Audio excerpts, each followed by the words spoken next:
Ravindra sir, जो है कि रिजल्ट तो आउट है, कहीं हो गया है, और जितना 27 लाख वोटर अभी भी नहीं क्लियर है, वो जो उसको लेकर जो ट्रिब्यूनल के पास मसला है, मामला है, बाकी आप देखिए ना कैसी सीआरपीएफ और पूरा ताना बाना सब कुछ बिसात बिछी हुई है। लेकिन फिर भी जिस तरीके से ममता बनर्जी और उनकी टीम ने प्रतिकार किया है, जो कोशिशें हुई और जो बांग्ला अस्मिता है और तमाम चीजें, क्या आप पाते, क्या देखते हैं इस पोर्शन पर? ये जो अभी कहीं मोदी जी ने कर दिया कि 294 सीटों पर मैं लड़ रहा हूं, यही चीज वो कर्नाटक में बोले थे, यही बात उन्होंने हिमाचल में बोली, दोनों जगह उसमें उन्होंने गच्चा खाया था। कैसे इसको हम देख सकते हैं, ले सकते हैं? आपका अपना वो, और जो अब तक की वहां बिसात बिची उस पर भी एक आपका नोट, आपका व्यू। जी नमस्कार। उन्होंने कर्नाटक में और हिमाचल में गच्चा इसलिए खा लिया कि तब ज्ञानेश कुमार नहीं थे। ठीक ठीक बात, ठीक। अब ज्ञानेश कुमार आ गए वहां, तो अब सब स्थिति क्लियर है। इलेक्शंस में वहां पर ठीक है, वो जो तमाम औपचारिकताएं होती हैं वो तो होनी है, वो तो हो ही रही हैं। और लेकिन ये अगर सीरियस नोट पर संजीव जी बात किया जाए तो इस चुनाव में अब नतीजों से ज्यादा ये देखने की जरूरत है कि चुनाव आयोग और कितना नीचे अपनी प्रतिष्ठा को गिराता है, कितना ज्यादा निचले पायदान पर जाकर हमारे जो फोर फादर्स ने इस मुल्क के लिए किया था उसको और धूमिल करता है, उसकी छवि को खराब करता है। अब तो पूरा दारोमदार बस यही है कि हमको लगता है कि चलो आज के दिन जिस तरह के आदेश दिए हैं अब उससे खराब क्या आदेश देंगे, लेकिन जैसे ही दिन आता है वैसे ही एक से एक खराब, एक से एक निचले स्तर के एक तरफा आदेश हम लोगों को देखने को मिलते हैं। वो इस बार भी दिख रहा है। अब बताइए, वहां पर जो नॉन वोटर्स जो हैं उनको सबको बाहर जाने के लिए बोल दिया। आमतौर पर क्या होता है कि पॉलिटिकल पार्टी के जो वर्कर्स हैं उनको बोला जाता है कि आप चले जाओ भाई, आपका काम प्रचार खत्म होते ही हो गया खत्म, वो लोग चले जाते हैं। लेकिन अगर किसी कोई वहां पर गेस्ट है, कोई गेस्ट है किसी का, उस गेस्ट को बाहर जाना पड़ेगा, पर्यटकों को बाहर जाना पड़ेगा। वो भी छोड़िए, 27 लाख जिन लोगों के नाम काट दिए वो भी तो नॉन वोटर्स ही हैं, उनको भी बाहर जाना पड़ेगा क्या? प्लस जिन लोगों का ने अपना नाम शिफ्ट कर लिया,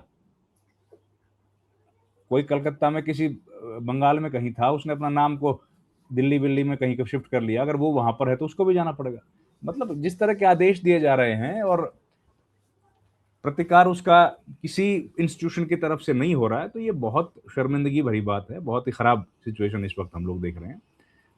ममता बनर्जी लगी हैं, अपने चुनाव कर रही हैं, लगातार लड़ाई, देखिए वो तो लड़ाई के लिए जानी जाती है, लेकिन एक सीमा है किसी की भी लड़ने की। आप कितना लड़ सकते हो, आपके पास संसाधन नहीं है।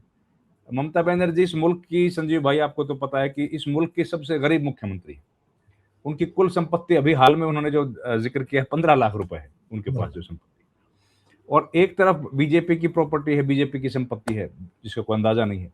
तो ऐसे में आप कितनी लड़ाई लड़ पाएंगे, और वो भी जब इतना खुल्लम खुल्ला इलेक्शन वहां पर।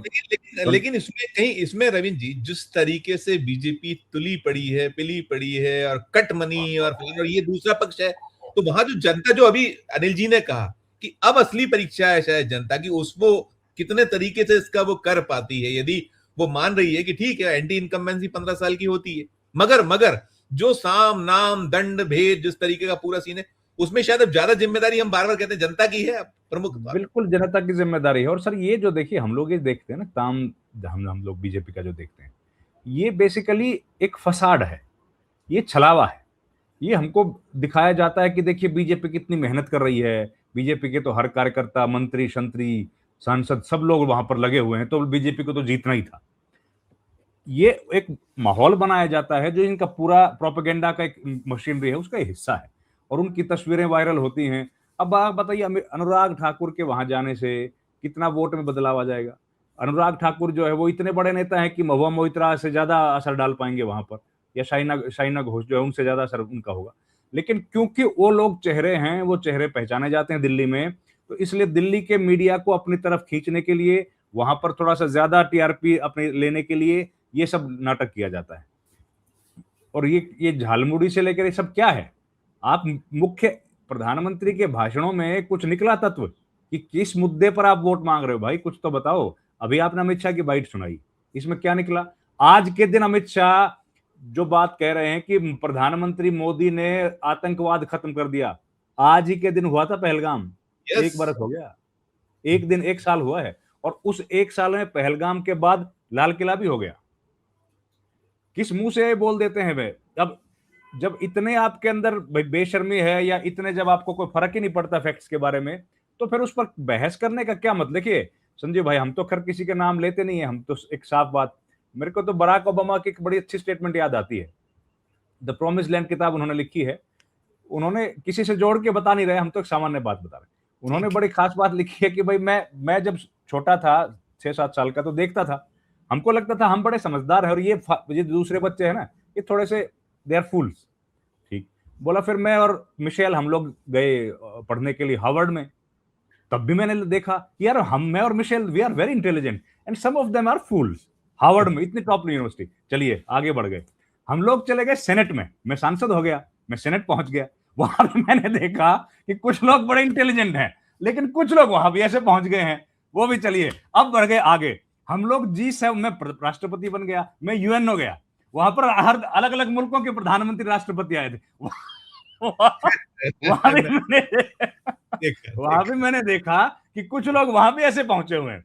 वो ऐसे किसके बात बारे में कहा, देखिए हमको तो पता नहीं, लेकिन नहीं, आप अपने भाई अपने स्वतंत्र हैं, आप लोग अपने अपने विचार की घोड़े दौड़ाने के लिए, जी लेकिन जी देखिए इस देश में हो क्या रहा है सर, अब सारे जो इंस्टीट्यूशंस हैं उन पर कब्जा कर लिया गया है, उन पर कोई असर ही किसी का नहीं हो रहा। अब ज्ञानेश आप कुमार यहाँ पर ये भी जोड़ के बोल दीजिएगा कि फिर इलेक्शन कमीशन ऑफ इंडिया, फिर वो अभी कह रहे थे खड़गे साहब के खिलाफ कोई फरमान आ जाएगा, शायद फिर आ जाएगा, कुछ हो जाएगा।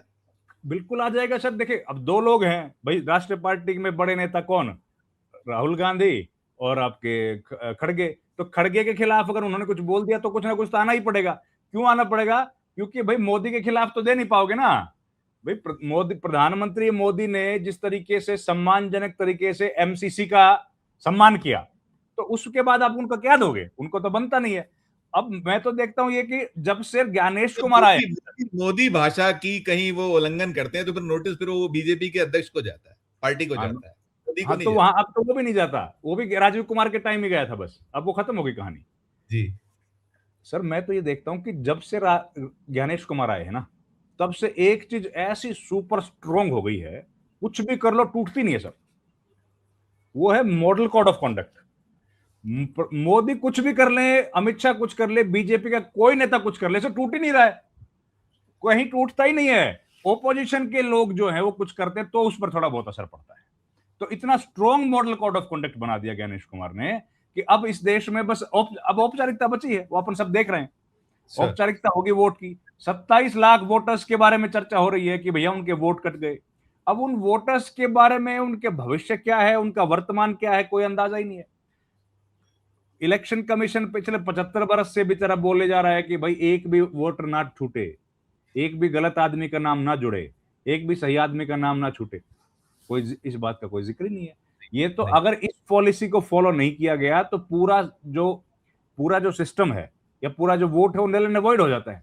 जब माननीय जज साहब सुप्रीम कोर्ट के कह रहे हैं कि अगली बार डाल लेना, अरे भाई साहब लंगर की बात हो रही है क्या? ये यार कोई बात नहीं, 2 मिनट रुक जाओ, पूरियां छन रही हैं बस, अगली बार तुमको ही मिलेगी। खल सच में सर सच में। सुप्रीम, एक ही तो अधिकार है, एक ही अख्तियार है जिसके लिए लड़ रहे थे। सी यू इन द कोर्ट, वो भी टोटल इस समय तो खत्म सा है, वो कह रहा है अगली बार, ठीक एक है। अधिकार सर, एक बात बताओ, यही तो एक, हम लोग तो खैर संजीव भाई कई बार बात कर चुके, repeat at the cost of repetition में फिर कह रहा हूं, यही तो एक अख्तियार है जिसके लिए लड़ रहे थे। अगर वोट डालने का अधिकार, हमारी हुकूमत चुनने का अधिकार ना मिलता, नहीं मिले, तो इसमें और अंग्रेजों में क्या अंतर है? अंग्रेजों का बिल्कुल जो राज था उसमें वोट नहीं था ना हमारा, चुनिंदा लोगों का वोट था, महिला किन किन का वोट होना है, किन का नहीं होना है, ये सब था। लेकिन हम लोगों ने जो अडल्ट फ्रेंचाइज दिया कि बिना किसी जाति के, धर्म के, लिंग के आधार पर हम लोगों ने सबको वोट दिया, आज उस पर इतना बड़ा हमला हो रहा है और हमारे सारे इंस्टीट्यूशंस खामोश हैं। सुप्रीम कोर्ट जब इस तरह की बातें बोलता है तो भैया उस बात पर तो देखिए तवज्जो तो कम से कम आम जनमानस को तो देनी पड़ेगी कि हो क्या रहा है ये। वो अलग बात है कि भाई उसका कोई फर्क नहीं पड़ता है, लेकिन उसकी वजह से क्या बोलना तो नहीं छोड़ देंगे ना सर, लोग बोलेंगे तो सही, और हम लोग बोल बिल्कुल। रहे हैं।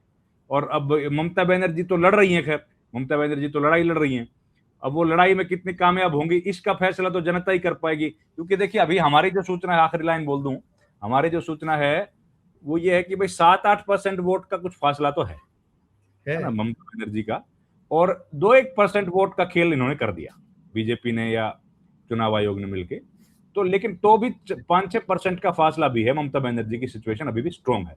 अब सवाल यह है कि जो वोटर ममता बनर्जी का है वो वोट तक पहुंच जाए और उसको पहुंचने दिया जाए, क्योंकि जिस तरीके की बाड़बंदी हम लोग देख रहे हैं ना, जिस तरह सीएपीएफ को लगाया गया है, अब ये सीएपीएफ को जो लगाया गया है ये हिंसा को रोकने के लिए लगाया गया है कि वोटर को किसी तरीके से डिमोरलाइज करने के लिए लगाया गया है। जिस तरह के हमले की वहां पर हम लोगों को दिख रहा है, जिस तरह की बड़ी बड़ी गाड़ियां, जो टैंकर नुमा गाड़ियां दिख रही हैं, अब उनसे वोटर का मनोबल कमजोर होगा कि स्ट्रोंग होगा? चुनाव आयोग का काम चुनाव आयोग का काम तो यह है ना कि वोटर को आप मोटिवेट करें, उनको हर तरीके से दिखाएं कि आपको डरने घबराने की जरूरत नहीं है। क्योंकि इसी चुनाव आयोग की लीडरशिप में हम लोग देख चुके हैं कुंदरकी का चुनाव, जहां पर उत्तर प्रदेश में जो बाई इलेक्शन था, जहां पर लोगों को घरों से नहीं निकलने दिया, उनके घरों के सामने वहां पर पुलिस खड़ी हो गई कि आप लोग को नहीं निकलने देंगे। वो सब हमने देखा है, हुआ उसका भी कुछ नहीं था। उम्मीद है कि ऐसी घटना यहां ना हो, और बाकी तो राम भरोसे है सर। रवीन सर देखिए, ये जो पूरा वहां सीन बना हुआ, और हम जैसे बात करें कि जनता के ऊपर है, क्योंकि जो टीएमसी है, ममता बनर्जी है, वो भले ही लड़ाई करें, उनको बहुत मोर्चों पर लड़ना है। आपने जैसा कहा कि वो जो फोर्सेस हैं, सेंट्रल फोर्सेस हैं, बाकी और जो मशीनरी है, इलेक्शन कमीशन ऑफ इंडिया है, बीजेपी अपने पूरी कोशिश, और जो आज ताकत तो मोदी और शाही है ना देश की, तो उनके अपने वो हैं। खुदा ना खास्ता यदि कहीं कोई चूक होती है और ये चाहते फलीभूत नहीं होता है, तो फिर क्या सीन हम देखें। अभी तो पहला फेज है, इसके बाद दूसरा फेज भी बचेगा। अभी कल का जो 152 सीटें, इसके बाद क्योंकि टोटल 294 सीटें, और मोदी जी का मैं लड़ रहा हूं 294 सीट पे, ये मानिए। तो जनता तो भरे बैठी है, बहुत सारे इश्यूज हैं, और बंगाल की जनता की जो हम बार बार बात करते हैं, तो उस कंडीशन में क्या हो रहा है, इलेक्शन के बाद तो आप हमको भोगना है जो हम इस मोर्चे पे हैं, जो हम युद्ध वाला मोर्चा है। भले वो उसमें भी एक छोटा सा है कि नहीं कुछ वो सीज फायर और तमाम अभी हुआ है, लेकिन सीन तो वही बना ही हुआ है। और अभी हम देख रहे थे कि जर्मनी में तो एयरलाइंस BCR फ्लाइट्स रद्द कर दी गई है, वहां जो है 6 हफ्ते का केवल जेट फ्यूल बचा हुआ है। तो ये तो सबको भोगना है, सारा विश्व भोगेगा। तो एक समप टिप्पणी छोटी छोटी पहले आपकी, फिर मैं राजू जी तक। यदि जर्मनी वो में तो बंगाल यदि नहीं इन पे फलीभूत होता, बीजेपी के सामना दंडभेद नहीं चल पाता, और ममता बनर्जी या वहां की जनता यदि अपने मकसद में कामयाब होती जो लड़ रही है, फिर। संजीव जी, आपने जर्मनी की बात की। जर्मनी में तो आज हमारे डिफेंस मिनिस्टर भी गए थे, और उन्होंने कहा कि हम लोग तो मध्यस्थता करने के लिए तैयार थे, कोशिश कर रहे थे। ये भी बड़ी बात बोल दी उन्होंने तो आज, आज जबकि वो राजनाथ सिंह ने ही बोला है कि ये वक्त पे, और हाँ, तमाम उन्होंने भी। और जबकि हमारे विदेश मंत्री साहब तो कह रहे थे हम तो दलाली करते ही नहीं है। जी। तो कैबिनेट में मेरे ख्याल से एक सुर नहीं है, ये अलग अलग बातें बोल रहे हैं, या फिर मौसम जैसे वहां थोड़ा ठंडा रहता है तो उसका असर होगा, यहाँ थोड़ा सा जैसे गर्मी बढ़ रही है तो इस वजह से। एनीवेज, लेकिन जहां तक बंगाल की बात है, आप बिल्कुल ठीक कह रहे हैं सर। अगर यहाँ से बीजेपी हारती है ना, तो ये एक बहुत बड़ी विक्ट्री है ऑपोजिशन पार्टीज के लिए, और यहाँ से जो जनता का संदेश देश भर में जाएगा ना, वो वाकई बहुत बड़ा होने वाला है। क्योंकि अभी तक जिस तरह के माहौल बना है कि भाई बीजेपी तो हार ही नहीं रही है, बीजेपी तो हार नहीं रही है, और लोगों को दिख रहा है, पता है कि ज्ञानेश कुमार और इलेक्शन कमीशन जिस तरह काम कर रहा है, सारी फोर्सेज जो लगी हुई हैं, और जनता अकेली पड़ जाती है, जनता बटी हुई है, जनता प्रोपगेंडा की वजह से सही चीजें नहीं देख पाती है। तो अगर बंगाल की जनता तो क्रांति की धरती है सर, बंगाल और पंजाब। तो अगर बंगाल की जनता ने ये वाकई में इस बार सही निर्णय लिया, सही निर्णय का मतलब वैसे तो अपने हिसाब से सही करेंगे, लेकिन अगर उनको ये लगा कि हमारे ऊपर अत्याचार हो रहा है, बंगाल के लोगों के वोट गलत काटे जा रहे हैं, और जिस तरह ज्ञानेश कुमार डेमोक्रेटिक सेटअप को खराब करने की कोशिश कर रहे हैं, अगर ये बात उनको भी लगी और उन्होंने तृणमूल कांग्रेस को एक बार फिर से जिता दिया, तो ये वाकई एक बहुत बड़ा डैमेज होगा बीजेपी के लिए। और जो वो ये राजनीति कर रहे हैं वोट काटने की, SIR, इसको भी धक्का लगेगा, क्योंकि फिर लोगों के अंदर इस बात का एहसास होगा कि इनके पास जो वोट काटने की, वोट को मैनिपुलेट करने की ताकत है, वो असीमित नहीं है, वो सीमित है। और अगर लोग एकजुट रहेंगे अपने अधिकारों के प्रति, जिस तरह ममता बनर्जी ने हर मतदाता के प्रति या हर बूथ पर अपने लोगों को खड़ा किया है, अगर इस मैनेजमेंट के साथ लोगों ने चुनाव लड़ा, बाकी पॉलिटिकल पार्टीज ने, तो फिर वो इस मैनिपुलेशन जो वोटर्स की है, SIR है, इन सब चीजों के बावजूद भी चुनाव जीतने में कामयाब होंगे। तो एक बड़ा मोरल बूस्टर ये होगा, और पूरे देश में समझिए फिर ये एक टर्निंग पॉइंट के तौर पर इसको देखा जाएगा। यहां से फिर कहानी पूरी उल्टी होनी शुरू होगी, वहीं से शुरू हो जाएगी जहां 2024 के लोकसभा चुनाव के बाद हम लोगों ने देखा था। उसके बाद कहानी पलटी, हरियाणा, बिहार, महाराष्ट्र के चुनाव में वो कहानी बदल गई। लेकिन अगर यहाँ टर्निंग द टाइड्स हो जाएगा अगर यहाँ से बंगाल में बीजेपी हार गई तो। जी।